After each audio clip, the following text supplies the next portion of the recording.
How are we, my friends? You are very welcome along to Thursday night's late night agenda. A pleasure to be with you all as always. I want to start off with a comment that caught my eye just before I was pressing the button to go live. Jordan Peter Lee Jones said, "I feel for you, Craig. Must be so difficult making daily content about this club with the pitiful owners we have." Do you know what the worst part of it is for me, is Jordan? I don't like coming on and being negative or ranting. Believe it or not, I want to come on and be positive and have fun and look forward to Arne Slot's time with the club with optimism and with hope.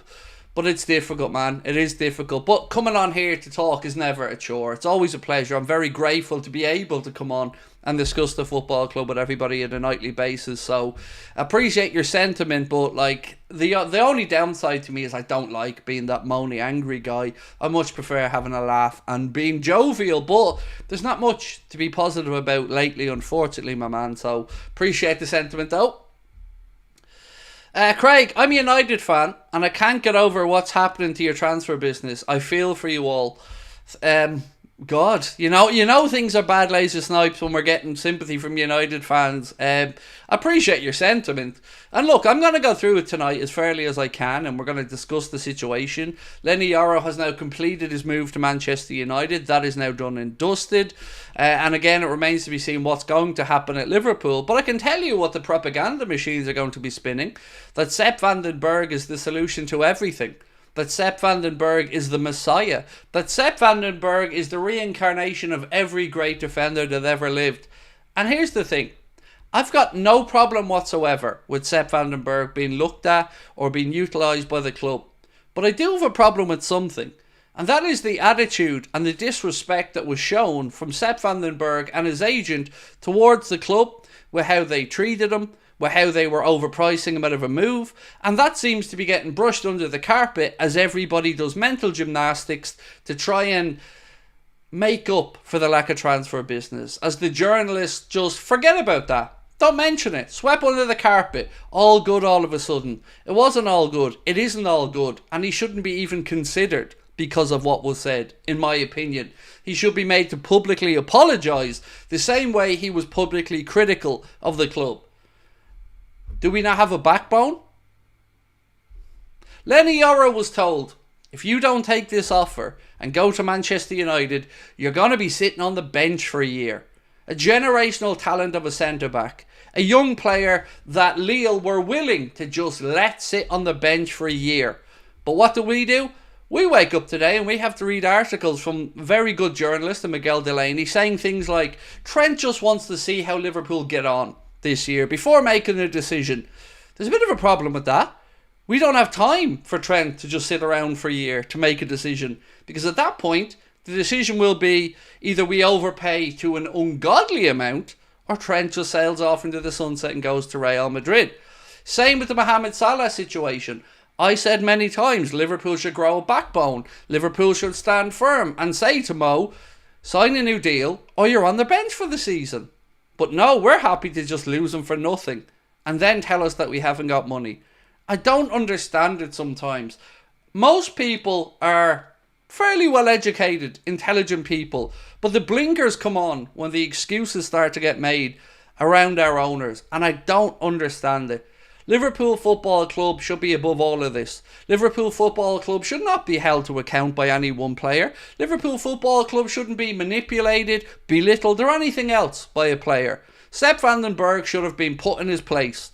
But no, we're being told all of a sudden that we don't need centre-back signings because the player who was disrespecting us a couple of weeks ago all of a sudden is good enough.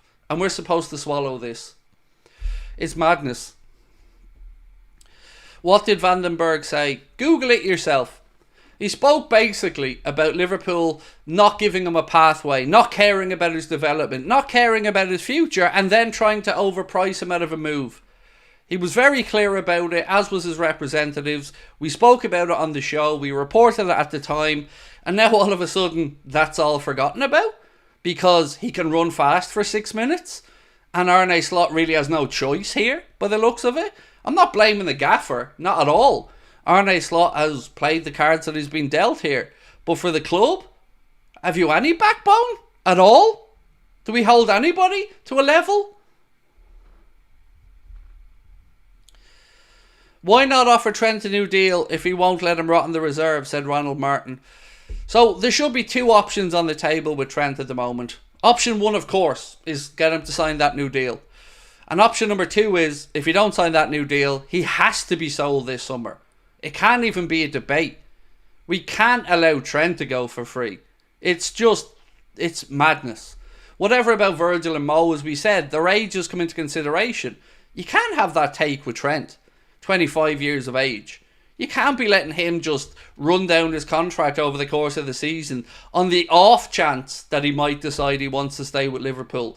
If he's even considering it, that's bad enough to let you know that he's not committed. And I don't take any pleasure in saying that. But if this piece from Miguel Delaney is correct, and Miguel Delaney is not a sensationalist journalist by any stretch of the imagination, I would put him in the upper echelons of journalism, and I rate Miguel very highly. But if what Miguel has said is true, and let me just read it out to you. Trent Alexander-Arnold is currently thinking about seeing how Liverpool perform for a year, but a move to Real Madrid is becoming increasingly tempting, with the defender having forged a strong friendship with Jude Bellingham. Now, in what world is anybody at the club, if this is true, and again, Miguel would not be a sensationalist journalist, how is this acceptable to anybody? Sign a new deal or sell. There isn't hang around for a year and see how the club gets on. That's not commitment.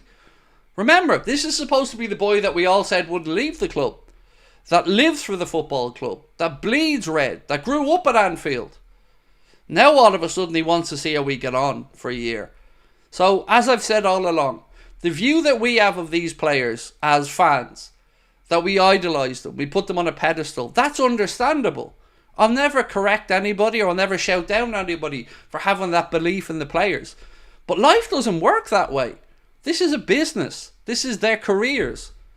And if they don't view the ambition of the club of matching theirs, then it's entirely understandable that the likes of a Trent or a Mo or somebody might look somewhere else. And I just wish people would see that for what it is. Do you not reckon this is us saying he's worth 20 million? As in, are we talking about Sepp van den Berg? I certainly hope so, Whitehammer, because I believe he is worth the 20 million euro, which is about, 16 million pound. Absolutely. I said this yesterday on the stream. I've no problem with Liverpool having a valuation of Sepp van den Berg. Of course, other clubs like PSV Eindhoven who are interested are going to want to get him at a knockdown fee. That's business. But I do believe we are absolutely right to stand over it and say, no, we view him at this. Pay it or move on. Ella, how are you, my friend? Always lovely to see you in. Craig, after 9 years, I'm leaving Dublin Airport and moving to Crosscar to work with the homeless. End of an era. Well, I've always enjoyed bumping into you, Ella, at Dublin Airport. I always look out for you when I'm going through as well. But I know what a kind-hearted, good person you are. And working with homeless people is a very, very commendable job, my friend. 9 years is a long time at the airport, but you know you've always got my support and Connor's support and our community support, so good to hear that things are moving in a good direction for you. And please do keep us up to date, because, sorry, this is where the banter comes in, Ella, Bohemians aren't very good this year, my man, are they? By the way, my man came out of my mouth there as if I was talking to somebody else, so I sincerely apologise on that one. But yeah, Bohs aren't very good, Ella, so... Craig, Trent stay or FSG out? So, I'm not an FSG out person, despite my protestations about the owners. I would rather that they sell up, but only if they don't have the ambition. So, I try to be fair, and I always say, they're not the worst owners in the world. I'd never ever come on and say that. But they are owners that don't have the stomach for a fight. They are owners that are constantly manipulating and lying to us. They are owners that don't really want to win. And I think that's becoming more and more apparent with every transfer window. But I also credit them for the good stuff. They're not hemorrhaging money out of the club. They haven't put us into a load of debt. They have, of course, done the obvious stuff of improving the Annie Road end, the main stand, the AXA training facility. Good stuff has been done. But none of that's worth a shit without the players on the pitch.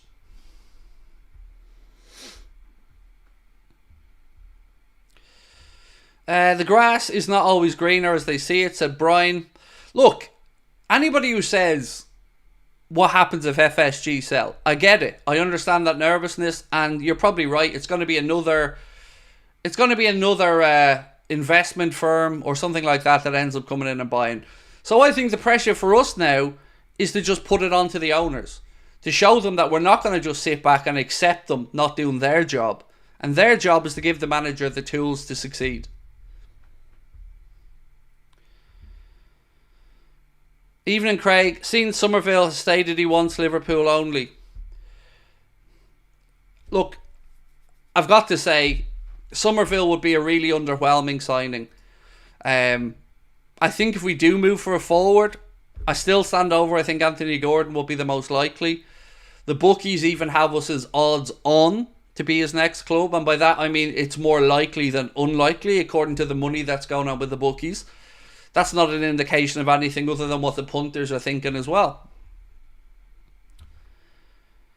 What are Edwards and Hughes actually doing? Does anybody know?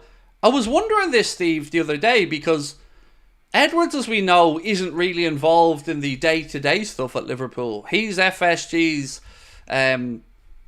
excuse me, director of all things football, or whatever his job title is. So he would have been involved in the negotiations with Bordeaux and those type of things. So I don't really know who's responsible for the lack of stuff happening, but Richard Hughes is the one that will be dealing with these things on a day-to-day basis, transfers and stuff like that. So yeah, I think what they're doing, I really don't know. But there is a media day tomorrow and a behind-the-scenes video dropping, so all is good. All is good. Liverpool are dropping a little video of all the players that are already there in the new kit, doing a few kick-ups and stuff, so that should keep everybody happy. AMA, thank you for your super chat, said, do you think avoiding weekly wages on new signings till August could be a reason for the slow window? Could be saving money by not paying new wages? No, I'm going to tell you why. What you save in wages, you'll probably end up paying in transfer fees because it's getting later in the window.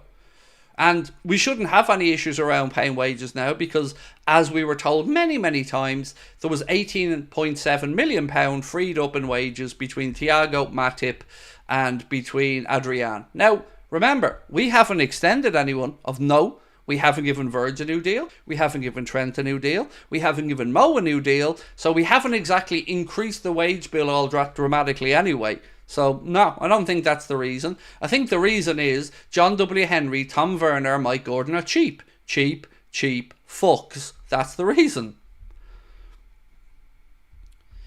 Russian Honey Badger, how are you, sir? Craig, do you know somebody who's going to pre-season game versus Arsenal? I don't have anyone to share the experience with, so I'm trying to find. I do, yes. I'm almost certain, mate, that there are people in our Discord group who live in America who are going to that game.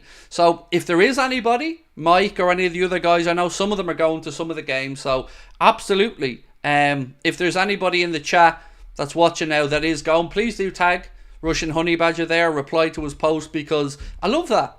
He just wants to share the experience with fellow Reds. Well in, mate. And I'll do my best to keep you up to date with anybody who is going to it. So leave it with me, but I'm sure some people will reply to you in the chat as well.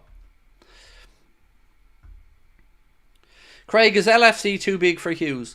No, I wouldn't say that either, because he hasn't had a chance to do anything yet. Like, I find it very difficult here to be critical of Arne Slot or Richard Hughes, because they haven't had a chance to do anything. So my ire and my frustration is squarely with the owners. I'm right behind Richard Hughes. I'm right behind Arne Slot. I really am. I want them to succeed. I want them to do well.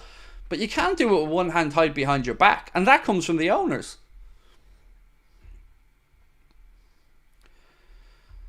And we made over 5 million on contract clauses from old players, said Daniel. Yes, very good point, Daniel.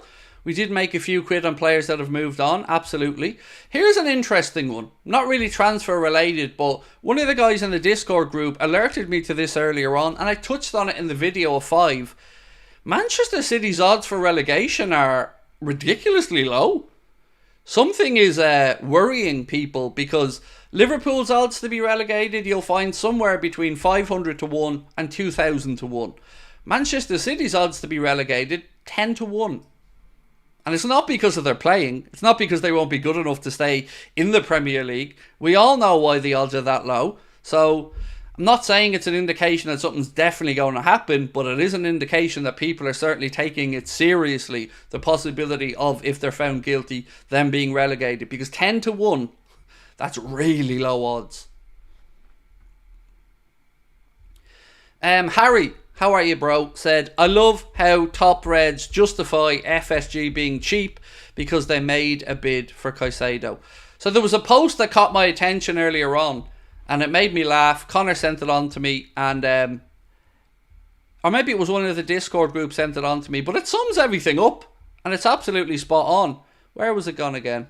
Yeah, this one from a guy called Dylan Jones. Said, Liverpool offer 115 million knowing Caicedo had his heart set on a move to Chelsea. Then Liverpool are willing to match any offer for Leny Yoro, but the player's heart is set on Real Madrid. But today he signed for Manchester United. And this is another one of those things that has been brushed under the carpet. How many journalists said that Liverpool were absolutely 100% willing to match Manchester United's offer and are willing to make a move for Leny Yoro if he just showed an indication that he would not go to Real Madrid? You all read it, I read it, and now everyone's backtracking and changing. Like, oh no, Liverpool weren't serious. Liverpool viewed 50 million on an 18-year-old centre-back with 1 year left on his career as overpaying. Well, you don't look at it for the 1 year that he has left on his deal. You look at what his potential is for the future. And £50 million for somebody who could be the next Virgil van Dijk is small fries. So again, this narrative that has been spun is just papering over the cracks and is just parroting the club's propaganda and bullshit. I say the clubs, I mean the owners.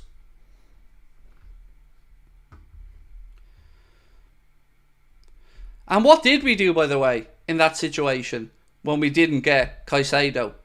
The same thing we're going to do now. The same reason you're all being buttered up about Berg.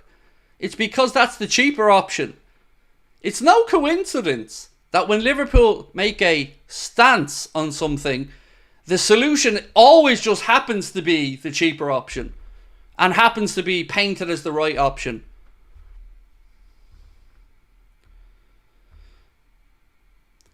Khaled, how are you, my friend? Said, suppose Stefan by Cecic, Tyler Morton, Fabio Carvalho and Sepp van den Berg all perform well. Where does that leave transfers? People should not fret. It's important to get the right signing. So, Khaled, I love your thinking there, my friend, and I would love those players to succeed. But how do you put a price tag on Tyler Morton, announce publicly the club's price tag for him, and then spin the narrative that the club are going to maybe keep him on, but also 20 million if you want to buy him? Stefan by Cecic, I think you'll find most people in the chat, and I definitely include myself, believe in Stefan. But it's a lot to ask and expect that after one season out, which was, a whole year of his development, that he'll be ready to go. It's going to take a while for him to get back up to speed, and of course we hope his injury woes are behind him. Sepp van den Berg should be told to go fuck himself. How do you get away with being that disrespectful to your club and then get spoken about as the Messiah? He literally said that Liverpool were destroying his career. He said that Liverpool didn't care about him or his development. He said it, not my words. And now all of a sudden we're all supposed to sit around and sing Kumbaya and clap and praise him? No, he should be gone. Bye, adios. You dig your grave, off you pop. And with regards to Fabio Carvalho, that's an interesting one, definitely. I didn't really understand why we didn't see more of him when he was initially brought in. I like Fabio Carvalho. I think he's a good player. I can absolutely envision a time where Arne Slot wants to have a look at him. No problem with that whatsoever, Khaled. But the rest of it, I think we would disagree on, my friend. In my opinion, Medina, Fofana and Neto will take us to first, said John. The odds on them, John, are looking less likely as well, mate. Neto I like. I've always liked Pedro Neto. Good player. You just would be concerned about the injury record the young man has had. But he strikes me as somebody that has that fire in his belly. And I do rate him. So I get where you're coming from on that. Fofana, there's a deal to be had there. Reasonable fee as well. Are we talking about the guy from Monaco? I think we're talking about the same guy. And Medina, I'm not really up on, to be honest with you, mate, so I can't really comment too much on that one. Sugar Ray 29, thank you for your super chat, my friend. Said, Craig, I really enjoy your daily updates on Liverpool. Please keep up the great work. Let's hope Liverpool do something great this season. Thank you, my man. Look, as I said, I want to be on here and be positive. I want to be just talking about Slot, the coaching. But we all know. We all know what we were told. We all know what we were told to expect. We had James Pearce last week even saying that Liverpool, maybe it was this week, Liverpool were talking about a centre back, a midfielder and a forward. And then we have the Echo spinning the club narrative. And I don't know who they work for. Honestly, I don't. I don't know any of the individuals that work for the Echo, but they should be ashamed of themselves, quite frankly. Because they just parrot the club's opinion and they treat their readers like idiots. And then when you dare to question it, you're banned or your content's disabled. I don't know who the fuck they work for. But they're supposed to represent the readers in the city of Liverpool. And all they do is just brown nose FSG. It's pathetic.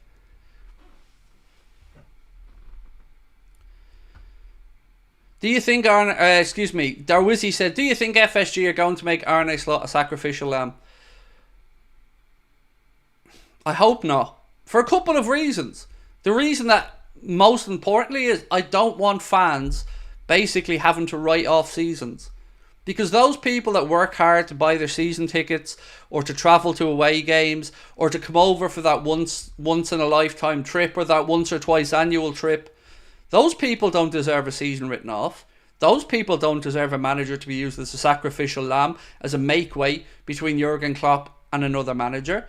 And then we have to speak about Arne Slot. And I said this yesterday. I really want the man to succeed. He's turned down previous opportunities to come to the Premier League.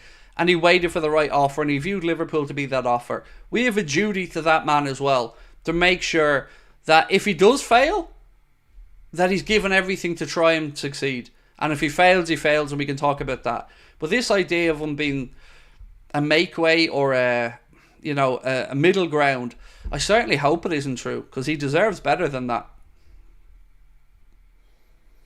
Where can I watch tomorrow's game versus Preston North End? You can't, mate. It's not going to be televised. It's a behind closed doors game. So yeah, it won't be on anywhere.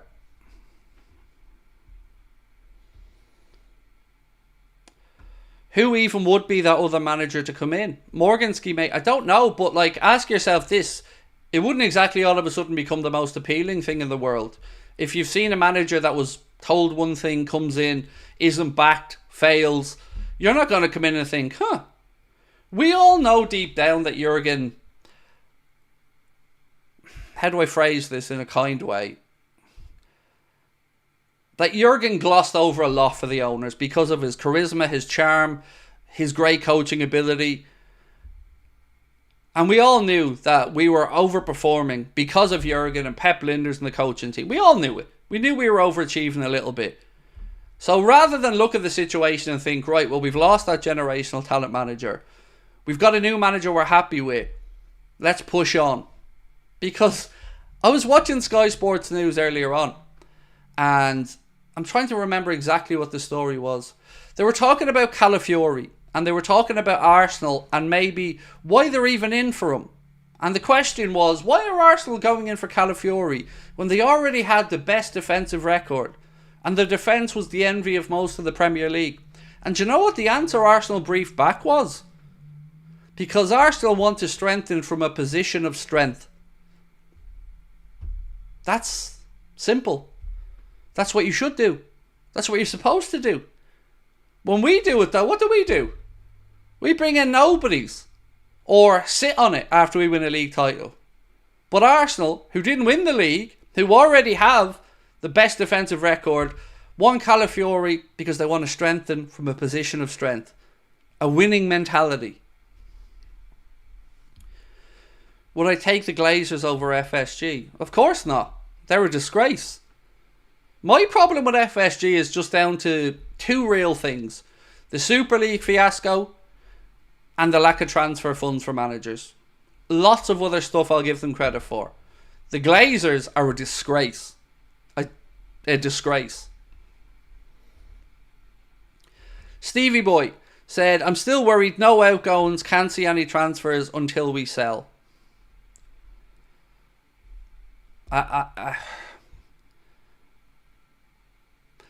If we're waiting until we sell, we're in trouble. Because who we selling? You know, like realistically, any of the players that have been linked with moves away are 15 to 20 million pound players at best. If you're talking a Sepp van den Berg, I don't even want to talk about the Caoimhin Kelleher situation yet because we don't know what that situation is. Then you're talking about Reece Williams, Billy Cometio, who's moved on to Dundee or somewhere. We can't be doing that. We've got to get our business done. I don't know what else to say, but we've got to get our business done. Anthony Gordon said, question mark. Look, Anthony Gordon is very possible for a few reasons. He's in the last 2 years now of his Newcastle deal. If he doesn't agree a deal with Newcastle over this season, he'll have 1 year to go next year. And Newcastle are in trouble. So, ironically, this could be a good opportunistic opportunity if we manage to execute it. The Nico Williams thing, still dragging on, still hasn't signed for Barcelona. They're still trying to find the money, and yet we're just sitting around. The one that's really boiled my blood, though, the one that really has driven me demented, is João Neves. To hear that Paris Saint-Germain could sign him for €70 million, about £60 million, and what are we doing? You know, the Echo themselves, their words again, not mine. Liverpool's search for a defensive midfielder has entered its 3rd year. Their words. And yet, who is this defensive midfielder? They tell us we're not interested in Mark Gay and then write an article today about the price of Mark Gay.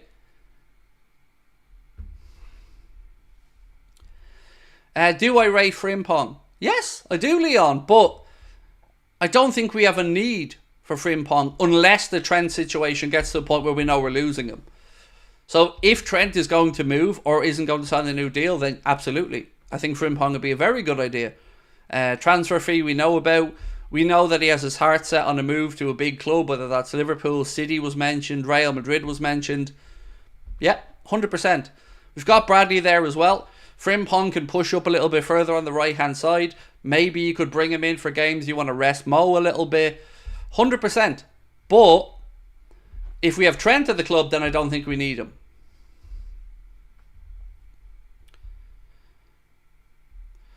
Apparently Liverpool play against Preston. Yes, they do, Charlie. It's behind closed doors friendly tomorrow. That was confirmed.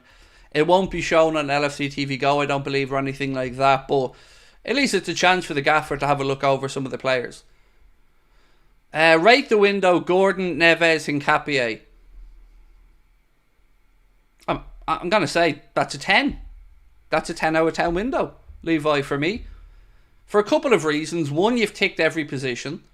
And two, you'll have ticked them with players that I think most of us would feel like, yeah, that's solid. You mightn't think it mightn't be everyone's number one choices. It's a good solid window. I'd be more than happy with that.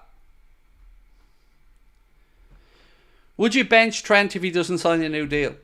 Yes, I would, Ronald. I know that sounds harsh, but what's the alternative? Play him knowing that he doesn't want to be here? You know, because the whole thing about Trent is that he's the local. He's the future captain. He's the kid that understands it more than everybody else. He spoke about winning trophies at Liverpool meaning more than they did at Manchester City. So, if he has his heart set or is even tempted to move to Real Madrid, then we have to make sure that we call his bluff on it and say, look, you don't get to sit around for the next year and decide whether we're good enough for you or not. If you want to go to Real Madrid, then it's this summer. And it's this summer so Liverpool can recoup a fee. How are you going to let him go for free?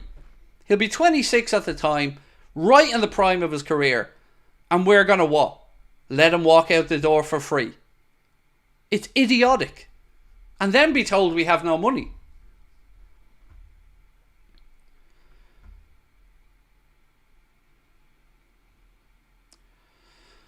As a United fan, I enjoy watching you when Adam's not on. and your honesty of the games. Keep up the good work you do for your channel. Thank you, Honest Tiger. Oh, I remember you from Adam's channel, actually, mate. Yes, how are you? Nice to see you. Appreciate that, mate. Thank you very much. Right, let's get a poll up. Ben. What would you do with Trent if he hasn't signed a new deal by the end of the window? No, not even that. What should Liverpool do with Trent if he won't sign a new deal? That's the fairest way to word it. Bench him, sell him, or let him leave for free. They're the options. If Trent won't agree a new deal, what should Liverpool do? Bench, sell, or allow him to leave for free?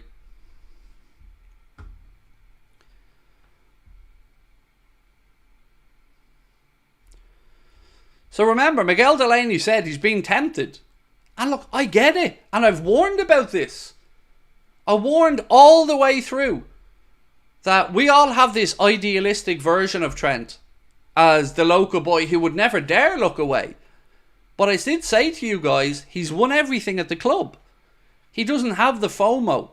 He doesn't have the, well, God, if only I look back at my career and I won a league title with Liverpool. He's done it. And it isn't any club we're talking about that's coming in for him.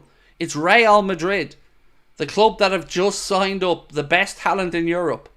Mbappe, Bellingham, Vini, Rodrigo, Tchouaméni, Valverde, Camavinga, Courtois, and on and on and on. So of course, when you're away in England duty, and Jude's in your ear, and he's a good mate of yours anyway, and he's telling you how great life is, and how he's so happy with the decision he made, it's natural that Trent's going to feel that way. And also, the club didn't exactly look like that they were breaking their balls to try and get him to sign a new deal, did they? The club were all like briefing journalists, everything's cool, we're all calm about these contract situations. And then this happens. Like I warned, like I said to people, it's okay looking at things with optimistic eyes, but the world doesn't work that way.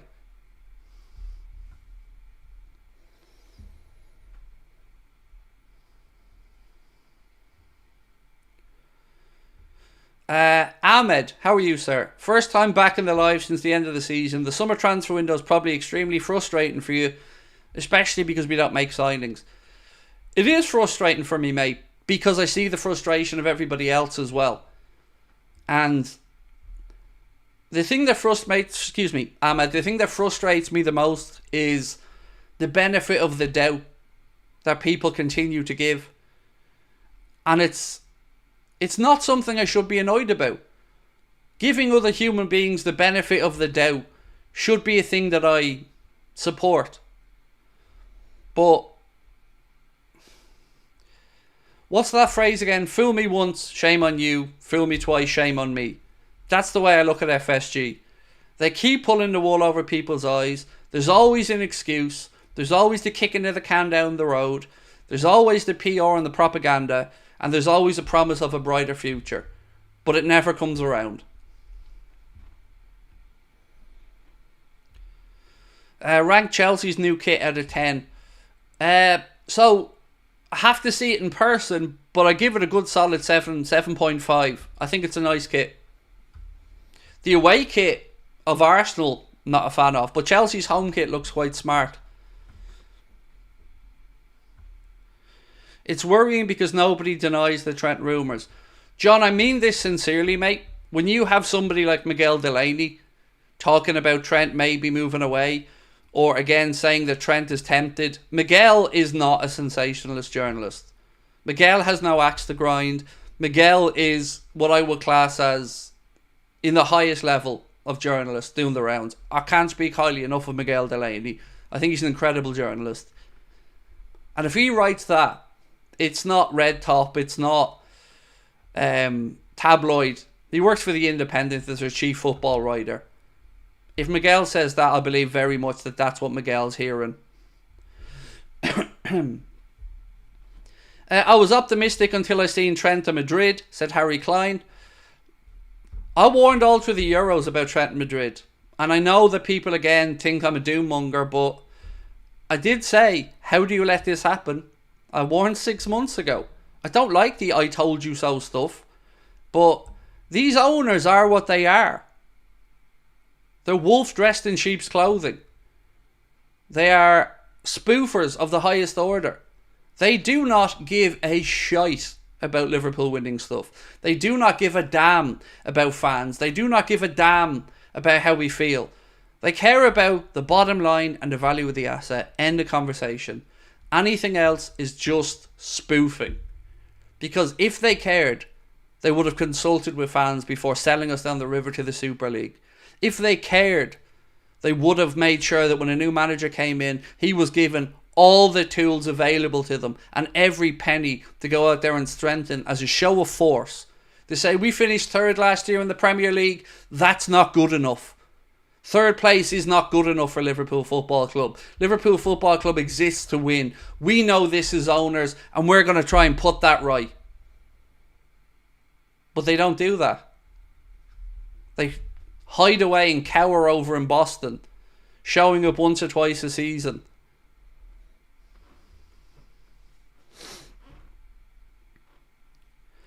Rachel, thank you for gifting a membership. Rachel, you're very kind. That's gone to Kyle Owen. Thank you, Rachel. Right, some more news to get through anyway. Russian Honey Badger. Thank you, sir, again for another very generous super chat. You're really kind, mate. That means a lot. Thank you. The honesty of Craig's point of view and passion is of this man is real. Work that this team do, share the latest, is underappreciated. There isn't a channel like that kind of research. People don't know what they have until they lose it. Mate, thank you so much, because I said this on yesterday's show. I'm an intelligent dude.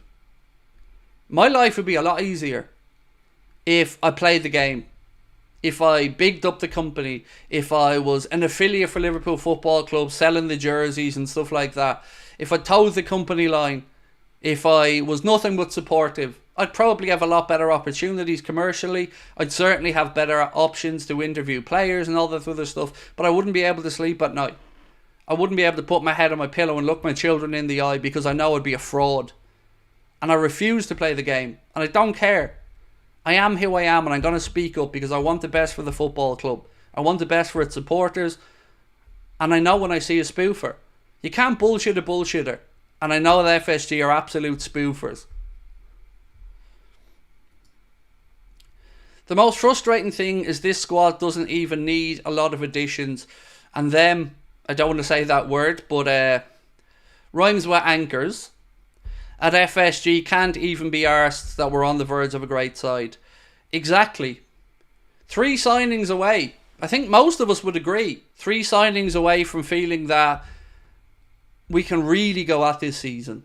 Now look, we were unlucky last season. We had a lot of injuries. I take that into account as well. But you've got a plan for the future. And as I mentioned about Arsenal and Calafiori, strengthening from a position of strength is always sensible. Chris, again, thank you, mate. You guys have been so kind to me tonight, and I really, look, I won't lie, I needed it. It's been a tough week for me. If you see some of the comments and some of the stuff that's been aimed, and I get a lot of abuse for daring to say what I say, but I say it because I feel it. It's real to me. I believe it. So to see your support means a lot to me. Thank you. Because that's one thing that can't be denied. They can silence us. They can ignore us. They can give other people all these opportunities, but they can't deny our numbers. They can't deny our community. They can't deny that we've hit something that resonates with people. Because I'm not a sensationalist. I'm not an idiot. I'm not an arsehole. But I do love this football club. And I know that these owners don't love it as much as we do. Thanks for being a realist. Too many fans have become complacent. If we want to win, won't be positivity and luck. We need the talent. Too many people are just giving FSG eternal credit. Too many people buy into this nonsense that they bought the club and saved us from administration or possible bankruptcy. They bought the club because it was a distressed asset going for cheap. They knew the very easy things they could do to increase the value of it. And I'm okay with that. I'm okay with them making a load of money in the future when they sell. I've never had a problem with that, and I've always been open about that. But you got to compete. You don't get to thread water. You've got to put Liverpool out there to win. Alexis McAllister's dad has been speaking a little bit about Real Madrid's interest in his son, and I've actually liked what he's had to say. Alexis McAllister's father said, "We know that Real Madrid are on the list, but Alexis is happy at Liverpool. He's only been there for a year." And there's a little bit more on this, actually. I'm going to give you a more in-depth quote from Alexis's dad. He said, Carlos McAllister, Alexis's father, in recent statements have put to bed any speculation about his son's future. Alexis is performing very well at Liverpool, and this is the most important thing to say at the moment. There are no negotiations from Real Madrid with Alexis, and the player will continue with Liverpool next season. If in the future an offer arrives to sign Alexis, we will discuss them with Liverpool's management first. That is class. Well done, sir. Well done. And your son is an absolute baller as well. But lovely to read that. Respect. Proper respect to the club that gave his opportunity to his son to perform on the big stage. Brighton did a great job with him. He's kicked on with us. And that's why we should be grateful to have Alexis McAllister. And he's no release clause in his contract either. So those stories coming out from, I think it was Marca or somebody in Madrid saying he had a 70 million release clause, that isn't true. So yeah, well done to Alexis McAllister's father on that one. So this is a piece from the Echo. Remember the Echo who said we aren't interested in a centre-back, and that the Echo understands Mark Gay isn't of interest to us. 70 million muted Mark Gay as European elite track defender is the headline. Bayern Munich, Real Madrid and Juventus reportedly tracking Crystal Palace defender Mark Gay. According to Sky Sports, the European trio have kept an eye on the England defender, as have Newcastle and Tottenham Hotspur. It's been said that £70 million, what is demanded from Everton for Jarrad Branthwaite, would be the kind of price for the 24-year-old. Liverpool have been linked, but Echo understands that there is no interest in the Palace centre-back. Then why the fuck are you writing about him? Why are you saying Liverpool's 70 muted? Why are you talking about Liverpool's interest? Why are you linking us and a Liverpool heading to a player that you believe we've no interest in? It's a fucking rag, honestly. So, here's something that caught my eye as well. Exclusive from Dave O'Seacop. Not an exclusive, but exclusive. Sepp van den Berg has been the standout performer in pre-season for the coaching staff at Kirby. His pace and power has caught the eye of the new coaching team, and Van den Berg has developed physically while away from the club over the past 12 months. Cool. He's also belittled the club, said that the club basically were ruining his career. But sure, we'll all forget about that though, because he can run, and that's cool. We'll all forget about that though. We'll just brush that under the carpet.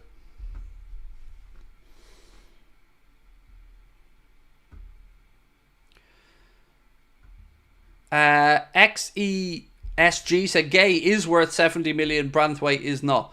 Honestly, I would be more than happy to have either. More than happy. Druvat said we have many youngsters. Yeah? Your point? Honestly, what is your point? Like, Sepp van den Berg wasn't good enough for the last 2 years for Liverpool. Couldn't get a sniff, couldn't get a look in. Didn't even want to keep him about. Spoke about the fact that there was a clause in his deal with Mainz that said they could buy him for a low fee. Club denied that. Club put a price tag on him of 20 million quid. Now all of a sudden he's fucking Maldini. On top of others. Who are these youngsters that are going to win us a league this year? Who? They aren't there. And that's okay. They shouldn't have to be. The youngsters can progress at their own pace. But again, like we spoke about, you want to strengthen from a position of strength. You want to make sure that the youngsters are coming in at their own pace. When the manager can ease them in. Not to come in and have to be the solution, the heroes, at a young age.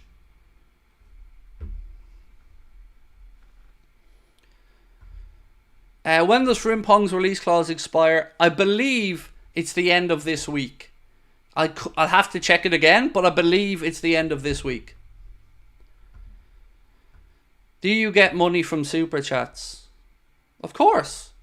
Roughly, if you want the breakdown of the super chats, usually it's about 30 to 35% goes to YouTube. If it's sent from an Apple device, so you'll know that because it'll be a device that ends in 99 cent or 99 something, then there's another cut taken from that, and we'll probably get about 40 to 45% of it. But yes, it's somewhere between 65% and 50% is roughly what a creator would get from a super chat.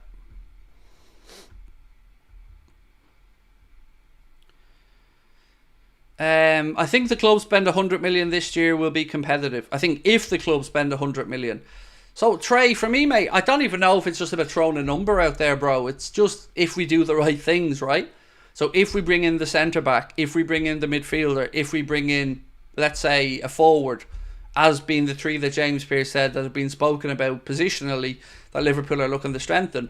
I don't really know what the number is for each of those because you should take each position on its merits, but I mean, certainly we wouldn't be too far off, mate, with that type of expenditure.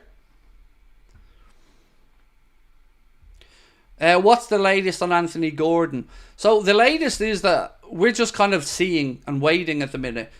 He has less than 2 years to go on his Newcastle deal now. I think he's got 1 year and 11 months, which means Newcastle are at the point where they have to either get him to extend or his value diminishes quite rapidly over the next year. So there seems to be a lot of fondness, that's probably the best word I can use, for Anthony Gordon and the idea of him coming into Liverpool. And we do have to look to the future because in one sense it's brilliant to hear that Mohamed Salah has come back looking good in pre-season. We spoke yesterday that he won the 6-minute running test that Arne Slot has put in. And look, we know Mo's a phenomenal athlete. We know he looks after himself. But still doesn't change the fact that he's likely leaving in 11 months. And Liverpool have to look to the future to replace him. And for me, like Drew Vatt mentioned a moment ago about some younger players, right? This is why I firmly believe, mate, that bringing in a Nico Williams or somebody like that, even if it's an Anthony Gordon, that gives us a year to allow them to compete for a space in the front 11 and see if they're good enough. It allows them to learn off Mohamed Salah. It allows them to learn off the other forwards and gives us less of a transitional headache when it does come time to lose Mo.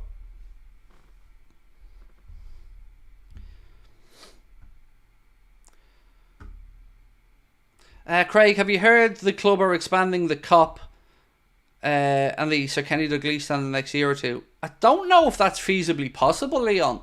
So, to the best of my understanding, I think the Kenny Dalglish stand, I think that was done. It's not that old since that was refurbished.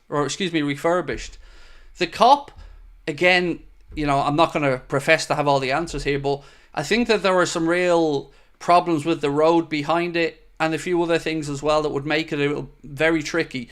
And then that's before we get into the most important aspect of all of this, is that once you start to go up above a certain threshold for attendance, then the local governments and councils look towards things like infrastructure, noise pollution, and all these other things. And we all know that Anfield isn't the most accessible stadium to get to with regards to public transport and that.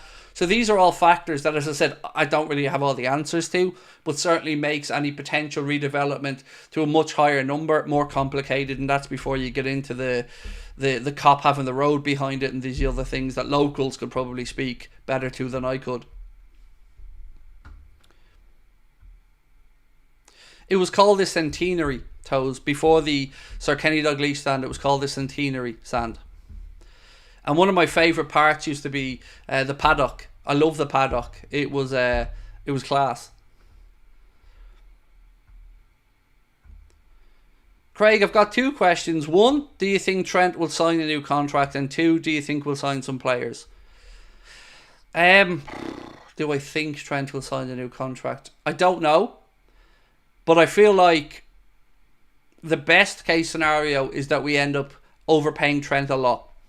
Because, well, he has us by the short and curlies. You know, he can either leave for free in a year, go to Real Madrid this summer, or wait it out with Liverpool and make them pay top dollar. Mohamed Salah wages money. So this could have been nipped in the bud by sorting this out a year ago.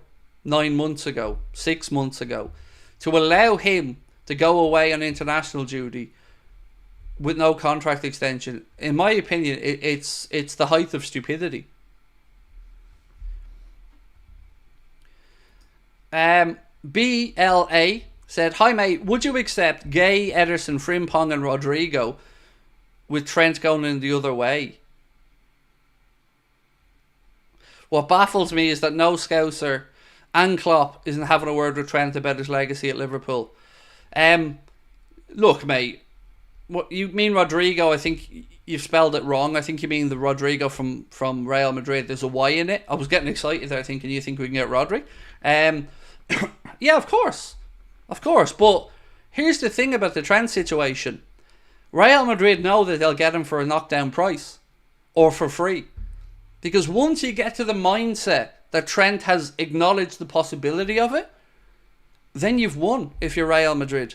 It's game over for us. Because once Trent has his head turned, that's it. It's either sell him this summer for Real Madrid's price or lose him for free and off he sails into the sunset and we get nothing for a homegrown talent that would have been pure profit. And all this could have been avoided by getting him tied down to a new deal.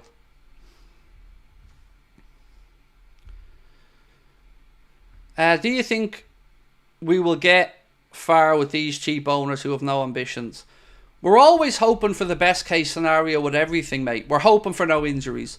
We're hoping that every young player develops into brilliance. And look, cool, they could do, that's great. But look at when we've rolled the dice in the past few years. I'm going to give you 2 examples again. The year that we didn't sign a centre-back. The year that we didn't sign, was it centre-backs? Yes, centre-backs. We almost missed out in the Champions League. And then Alisson Becker's header against West Brom saved us. And we just about stumbled our way into the Champions League. And we brought in Ben Davies and Ozan Kabak. So that little roll of the dice paid off. The season before last, we rolled the dice again on not bringing in a midfielder. A defensive midfielder. And how did that work out for us? We ended up in the Europa League. We ended up with a very underwhelming season. And last year, when it got to the crunch end, the business end of the season, Salah was exhausted, Kanade was dropped and injured and not playing well, and we hadn't got the balls to stick with the kids that had won games. We threw these guys like Trent and that straight back in, and we fell apart. And the big goodbye, the last dance for Jurgen, ended up with a League Cup, knocked out of the quarterfinals of the Europa League by Atalanta, 3rd in the Premier League, and the potential dream send-off ended up with the lads on the Kop not even having the flags and banners out for Klopp's last European game at a protest against the owners and the ticket prices. And now all of a sudden, some of these top reds are all backing the owners and they're all great people.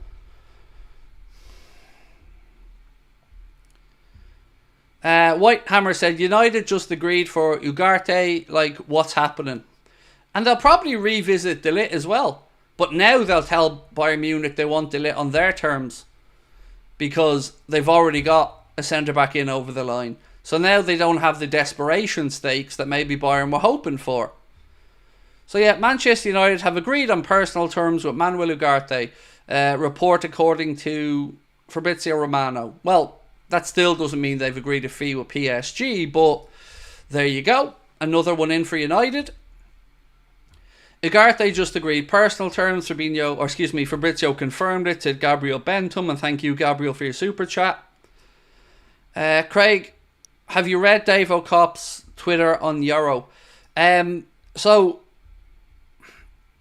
how do I speak about Dave O'Cop? I haven't, is the kindest way I'm going to put it. But I don't really need to hear from Dave or anybody else on Yoro. We know what we were told. Everybody would have understood if he went to Madrid. All of us, me included, because we all thought that was the likelihood. But every single publication around Liverpool and most journalists said categorically that Leny Yoro was not part of Liverpool's initial summer transfer plans, but was viewed as such an exceptional opportunity as a generational talent that should that deal to Real Madrid not happen, Liverpool will be there waiting. Manchester United made a bid, it was accepted by Lille. What did we hear?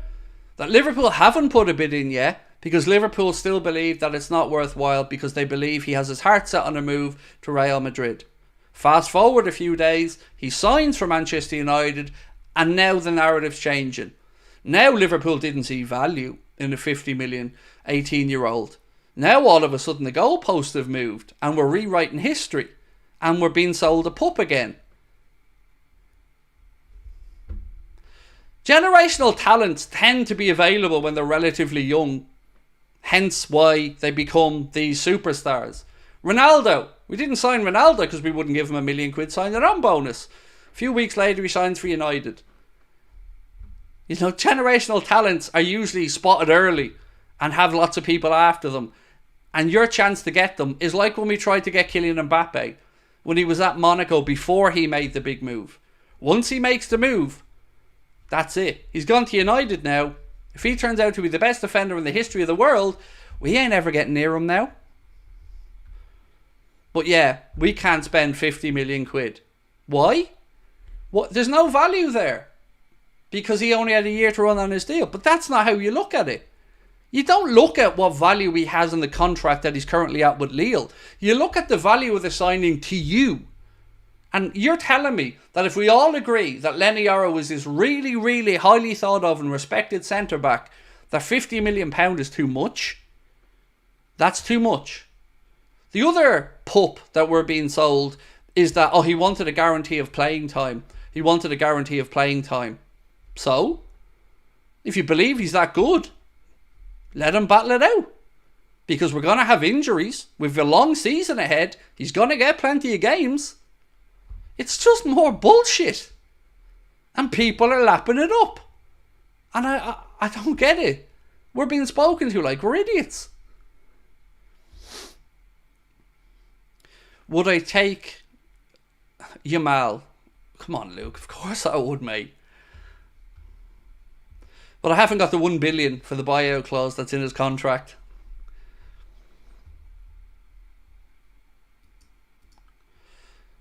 So, I'll give you a headline from the Echo. Yoro decision vindicated as Van Dijk replacement makes excited Liverpool vow. Anybody want to guess what this is about? I'll read it out to you again. Yoro decision vindicated as Van Dijk replacement makes excited Liverpool vow.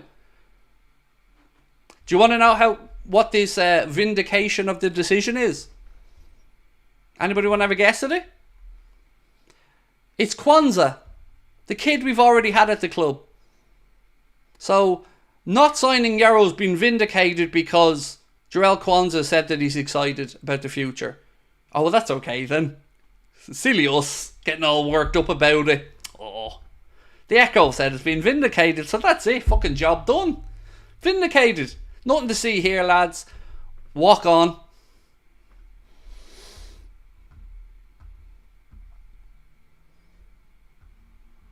That's the article. You don't need to take my word for it. You can go and have a look at it yourself. Absolute joke. So, Liverpool suspend ticket sales after cyber attack. So, James Pearce wrote a piece to say, Liverpool have suspended members' ticket sales until further notice after falling victim to a cyber attack. Tickets for home Premier League games in the first half of the season went on sale on Wednesday to members who had attended 13 or more league games at Anfield last season. Now, I want to know from people who are in the chat who are eligible for these tickets. Am I right in saying that every year, twice annually, you get fucked over and you get put into a system that breaks down and doesn't work, and you get put into a queue that you get booted out of, or you don't get a chance to buy your tickets? And every year we get told it was unprecedented demand, and every year fans get told that they're working on the system and they'll have it better for the next time around, and then every year it shits the bed. But here's the thing I don't understand. Liverpool Football Club have memberships. In order to buy a ticket to a Liverpool game, you have to be a member, correct? So, worst case scenario is you plan for every single member wanting to buy a ticket that day. Every single one of them. You get the servers ready for that rush. But every year, same thing. Bed shit, excuses made. This year, it's a cyber attack. What will it be in December when the next one happens? What will it be last year? Always an excuse. Mahmood, thank you for your super chat, bro. Said, I want to thank you for your daily live shows and the frustration you have to go through with the transfer situation. We deserve better than this. Look, nobody ever needs to thank me for anything, mate, because you showing up, watching, commenting, being here with me is more than I can ask for. So, thank you. And I just want you to know one thing. I will continue to speak up for the stuff that I genuinely believe we're being wronged with. I don't like it. I don't take any pleasure from it. But I call things as I see them. I'm open to being wrong. I try not to get really personal about stuff. Even with the owners, you'll only ever hear me speaking about things from a sporting context. I'm not going to go in and start mocking John on his age, or I wouldn't dare speak about his good lady wife or anything like that. I look at this from a football context and I try to hold them to account for deficiencies that I see. That's all I can promise you, is I'll give you my honest opinions. Ryan, how are you, bro? Said, Craig, love the new set. Keep up the great content. Thank you, Ryan. I've got to give Ben the credit on that. Ben designed the new Anfield Agenda set. We did take some of your feedback involved after the first release of it, and we softened it up a little bit with a few little touches behind it. And I'm glad that you enjoy it. So thank you very much for that. I'm a disabled member and I'm lucky to get to one game, said Tanya. And Tanya, do you have to go through, I'm not sure what the process is, mate, for you having to go and get a ticket from a disabled perspective. I don't know if it's a different process or not. But even at that, you know, it's not great, is it, Tanya? I hope you get to a few games this year, my friend. And again, I'm sorry that it's that difficult for you as well to get to one game a year, like.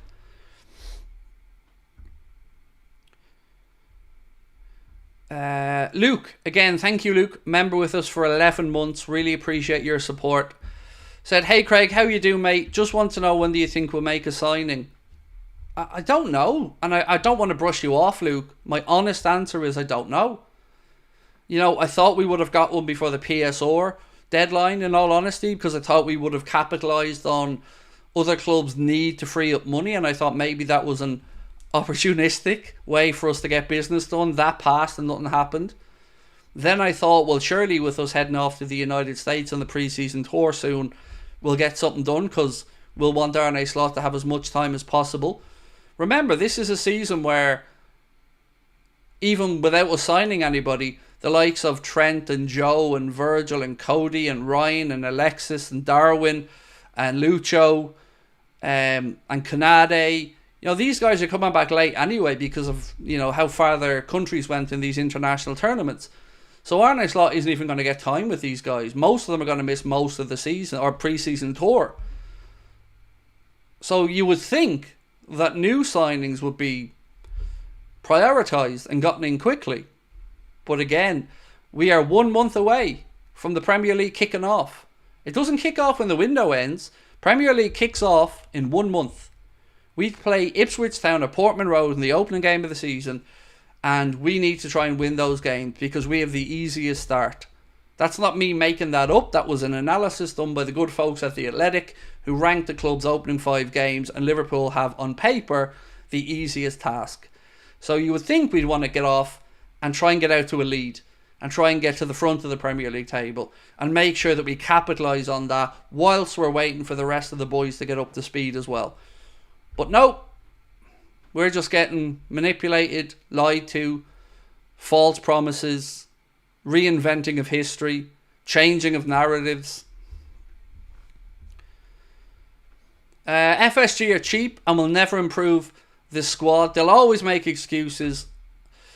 They need sell up for somebody with ambition, said Andrew Webb. Do you know what gets me though, Andrew? And this is named at you, mate.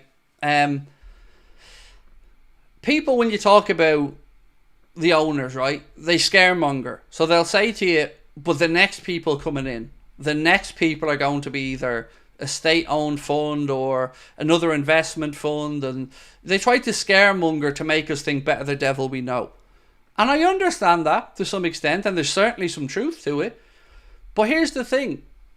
For this to go away, for FSG to have peace and quiet, all they need to do is do what other clubs are doing and actually support the managers in the transfer market. Because I can only speak for myself, but that's my biggest gripe with them. You know, the Super League stuff's been and gone. I said I'll never forgive it, but it is what it is, and we move ahead. But it's the lying and the we want to under-promise and over-deliver. And then Tom Werner saying that Liverpool can go head-to-head with top clubs in Europe, and Liverpool want to sign the best generational talent, and Liverpool's commercial deals have improved us so much that we're now the 5th richest club in the world, or the 5th most valuable club in the world. Liverpool's turnover has increased dramatically. Liverpool signed Husqvarna, coconut water sponsors, travel partners, Oil of Olay, all this other shit. Liverpool bring in Nike. Historic, gonna make the club a load of money. Hi, how much money have we made? Don't know, haven't told anybody. Liverpool are going to have opportunities open to them all over the world.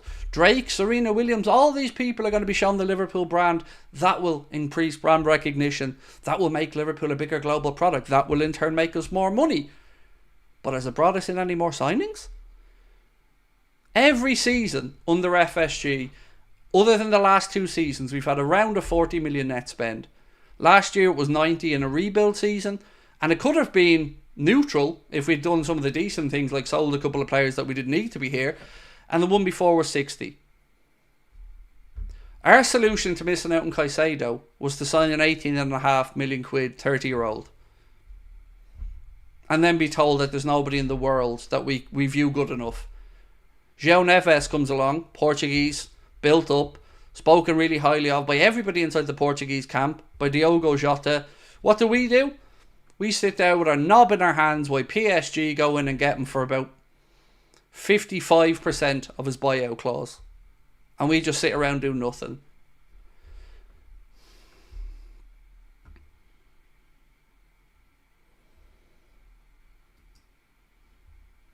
So, Brynjar, who said, cool down Sherlock, give Slot a chance.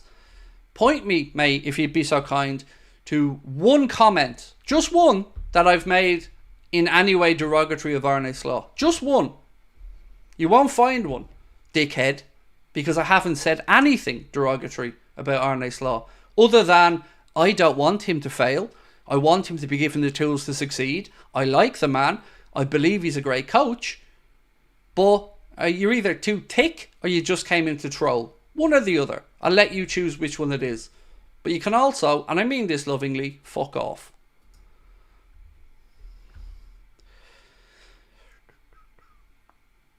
Craig, my worst fear is FSG chucking Slot under the bus, then turning on him if something isn't going right in the future. Of course, it's the easy get out of jail free card. The coach's fault. Not the lack of investment. And that's my worry, is I don't want Arne Slot to fail. As I've said before, he looked around at Premier League clubs. He could have gone to Spurs. He was looked at by at least 2 more Premier League clubs. And he said no. But we came knocking. And he took the gamble with us. And we owe him to make sure that he's given the tools to succeed. I've no doubt he'll improve players on the training ground. No doubt about that whatsoever. But he should be given the ability to win. Arne Slot, to his eternal credit, said, I want more than the 82 points we finished with this season. That has to be the aim for Liverpool Football Club. Finishing above 3rd. So he's got the ambition. He's ready to fight. But he needs the tools to compete.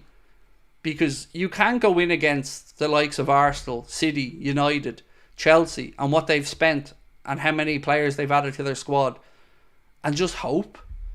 Go in on vibes, praying that the kids come through, that we don't pick up injuries, that we aren't left short, ignoring the fact that last year injuries increased more, that we had the 2nd most injuries in the Premier League, that we've gone through a summer where a lot of the guys haven't had too much of a break, so we're drained at the end of the season. They've been drained even more. They've had a couple of weeks and now it's back into training. Not even enough time for some injuries or niggles to heal. And it's only going to get worse. because more games this season, longer Champions League, injuries are going to be probably more apparent. It's not rocket science.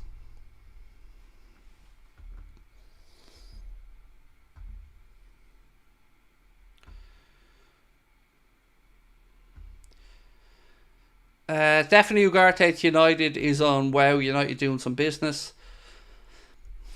Yeah, they are. Look, I can understand why maybe Ugarte doesn't fit into our system or the way we want to play. Fair enough, but the Yoro thing is just pathetic from us. So those who were saying Ugarte gone to United according to Romano, I don't believe that's what he said. I think he said that they've agreed personal terms with Ugarte, but I think they still have to get to a number that works with PSG. But look, if the player wants to go and is willing to go, that's certainly a big piece of the jigsaw in place. Sam said, Craig, I truly think our era of success has ended because of these owners. We've been overtaken by Arsenal and soon United, and Madrid have too much money. And do you know what, Sam?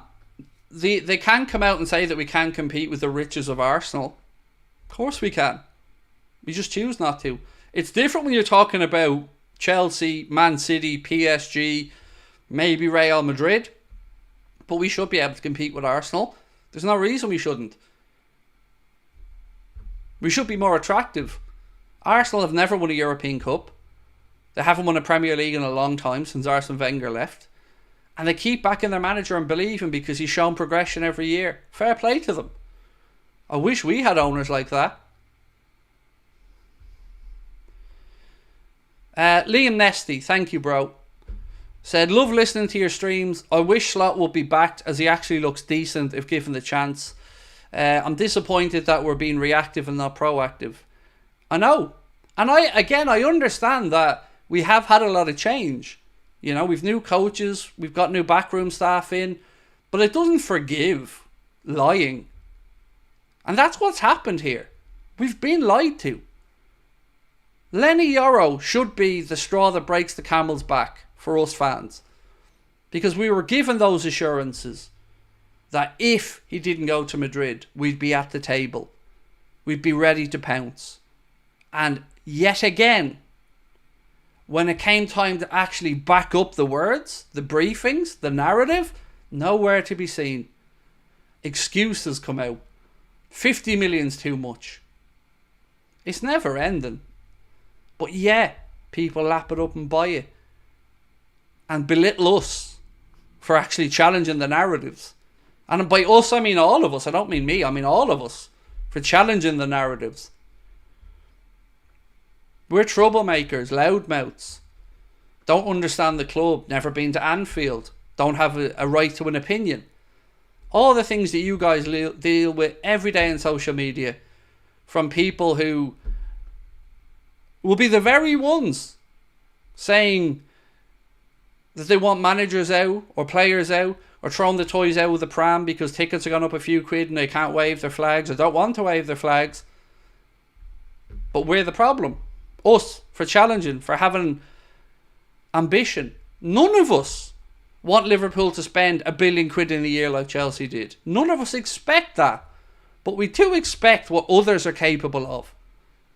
We do expect that the 5th most valuable club in the world can go out there and compete for top talents.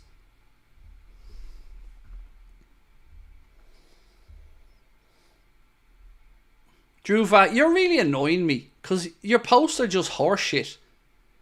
You just no. No doesn't do anything. No isn't even an answer to anything I've said. No is just you being negative for no reason. So I've watched a few of your posts throughout the stream, mate.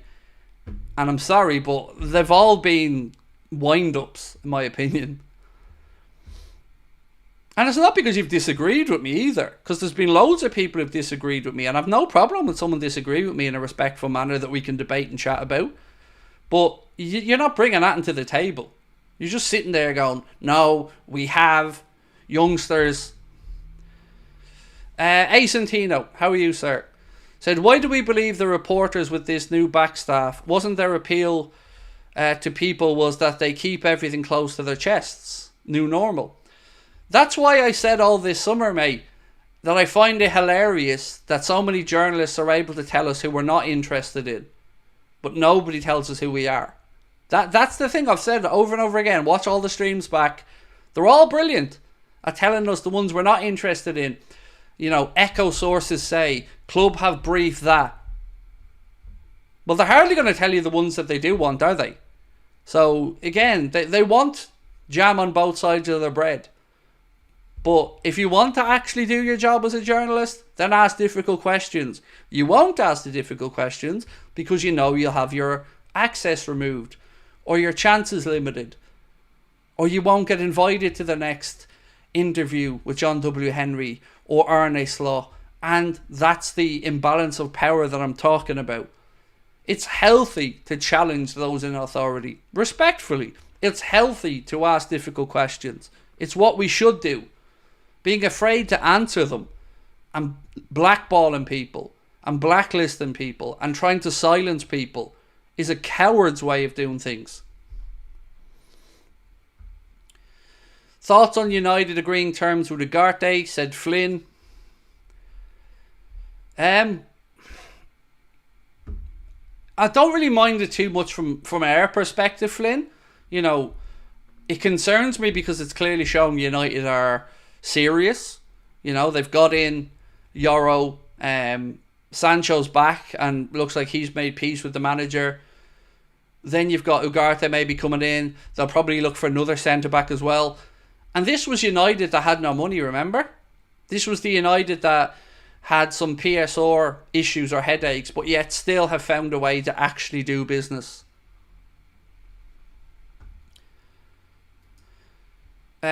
Steve said, love the channel, bro. Why are people surprised by FSG? They've never been good enough. They were lucky with how good Klopp was. Yep, they were. Now look, to their credit, they did bring in Jurgen Klopp.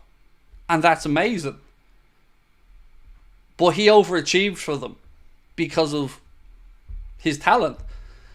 And they got away with stuff for way too long because of that. And even at that, there were times when Jurgen was talking out of his backside with some stuff. Remember the whole kids Ferrari at Christmas and who could we get to improve on Alex Oxlade-Chamberlain or some of these other players. Like, there was some times there as well where you thought, really? I'm being asked to listen to this and asked to swallow this. So yeah, they did.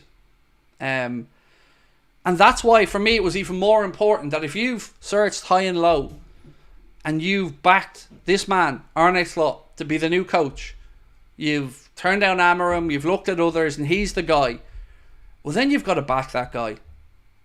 And don't just bring in a yes man or somebody who's willing to just coach players better. Great that he can do that, and I look forward to him doing that.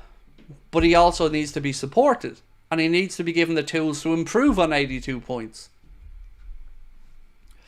Ryan, thank you, mate, for gifting a membership. That's gone to Tyler. Milian said, we will end up another Ozan Kabak as the perfect signing, or an Arthur Mello. Because remember, Jurgen said all that window, we don't need a player, we don't need a midfielder. I know everybody wants one, we don't need one. I know what we have, we don't need one. And then all of a sudden, with a day to go, I was wrong, you were all right, we need one. Welcome in Arthur Mello. Sorry, what was that? He's injured already? Oh, thank God though, but we didn't pay much, did we? Yeah, 2 million loan fee and his wages to sit on the bench. But we've got no money. We're careful with money. We're cautious.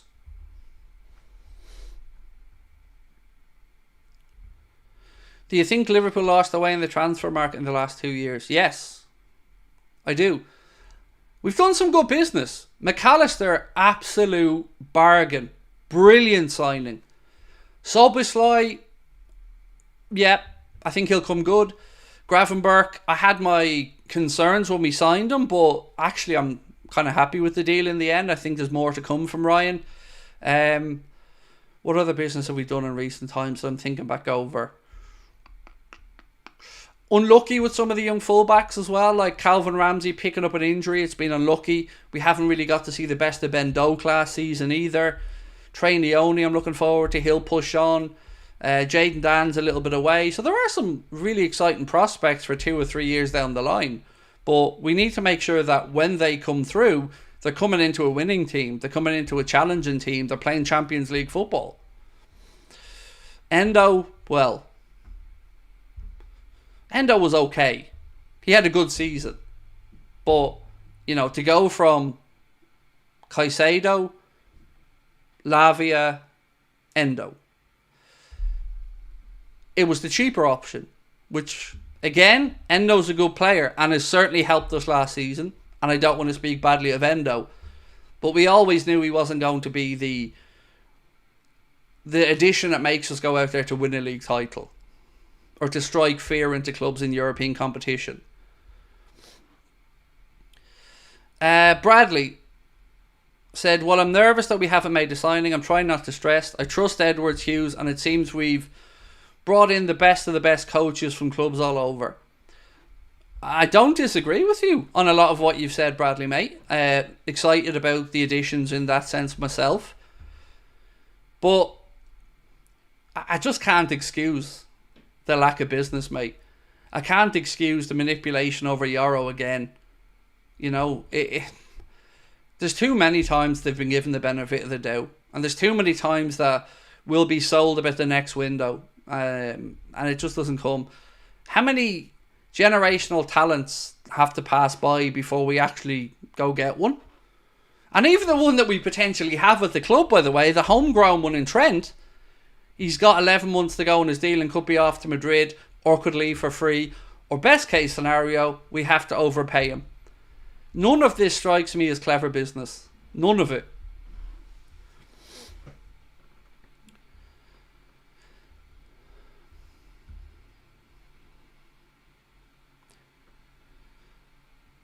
Inacio, Somerville, Gyökeres, Ederson. So we didn't speak about it, but there was link from HITC to Liverpool and Gyökeres. They said that Sporting Lisbon would be willing to take less than, I think, I want to get the number right for you here. Hang on. I'll read it out to you because I still have it in my notes from yesterday.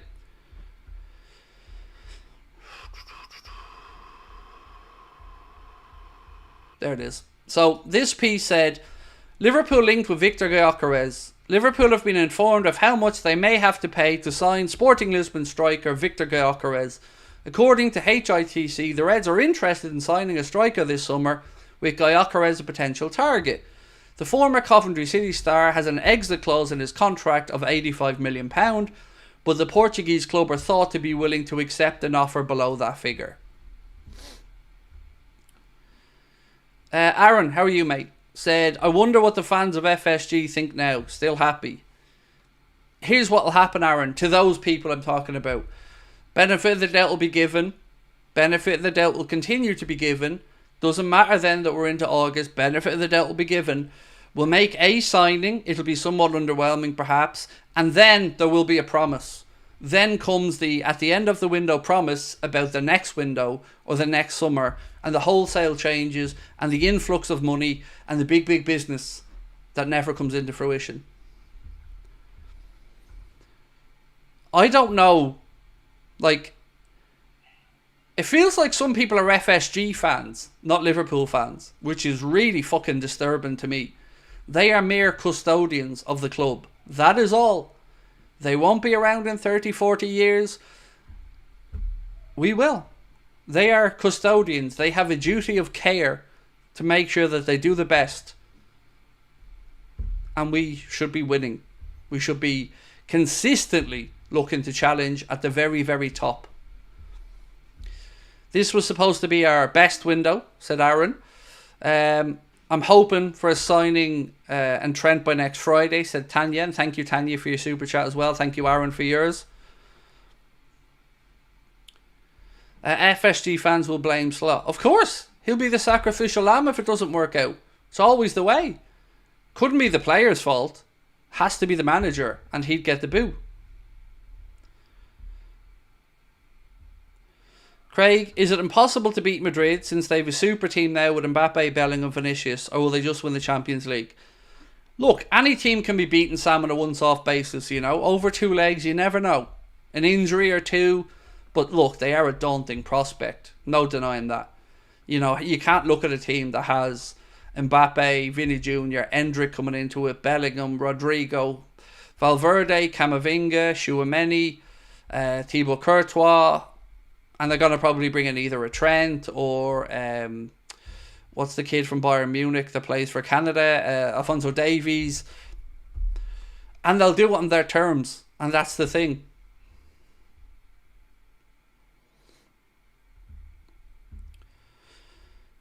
Jamrock said, question, is Leny Yoro a generational talent? They, FSG, which has more money, Madrid biggest club in the world, Liverpool were unwilling to pay an excessive valuation. So, I guess, is Leny Yoro a generational talent? We'll find out over the course of the next few years, mate. With regard to the overpaying, I don't think £50 million for a centre-back, even that isn't generational talent level, but is at the very, very good level, I don't see that as overpaying. So, for me, this whole narrative of they didn't see value in it because he has 1 year on his contract, that doesn't make sense to me. Because we don't look at it from the value of what he's worth to Lille. We look at it from, is £50 million for a player that we believe in, because we've already been told that they know of his talent, that they know how good he is. So the question for us is he worth that to us? And the answer has got to be yes.